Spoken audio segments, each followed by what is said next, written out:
আওয়ামী লীগের নিষিদ্ধ ঘোষণা, নির্বাচনে অংশ নিতে পারবেন না আওয়ামী লীগ। বিপ্লবী ছাত্র পরিষদ জানিয়েছেন, আওয়ামী লীগকে নিষিদ্ধ না করে নির্বাচনে অংশগ্রহণ করানোর ষড়যন্ত্র হচ্ছে। বিপ্লবী ছাত্র পরিষদের আহ্বায়ক আব্দুল ওয়াহেদ অভিযোগ করেছেন যে বিদেশি বা অন্য কোনো মহলের চাপে আওয়ামী লীগকে নিষিদ্ধ না করে তাদের আগামী নির্বাচনে অংশগ্রহণ করানোর ষড়যন্ত্র চলছে।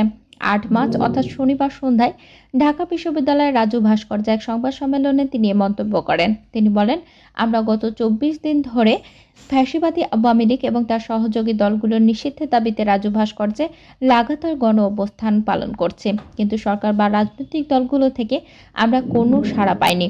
তিনি আরও বলেন, এতদিন পরে প্রধান উপদেষ্টা ডক্টর মাহমুদ ইউনূসের কাছে স্মারকলিপি দেওয়ার পর তার কাছ থেকে কোনো প্রতিক্রিয়া পাওয়া যায়নি, বরং তিনি বলেছেন যে আওয়ামী লীগকে সিদ্ধান্ত নিতে হবে তারা নির্বাচনে অংশ নেবে কিনা, যা মূলত তাদের পুনর্বাসনের একটি অংশ। আব্দুল ওয়াহেদ আরও বলেন, বিদেশি বা অন্য কোনো মহলের চাপের কারণে এমন বক্তব্য দেওয়া হচ্ছে, যা আমরা তীব্র নিন্দা বা প্রতিবাদ জানাই। সংবাদ সম্মেলনে উপস্থিত ছিলেন জাতীয় বিপ্লবী পরিষদের সদস্যরা, যারা সরকার এবং আওয়ামী লীগকে ফ্যাসিবাদী হিসেবে চিহ্নিত করে তাদের বিরুদ্ধে অবস্থান গ্রহণ করাচ্ছেন।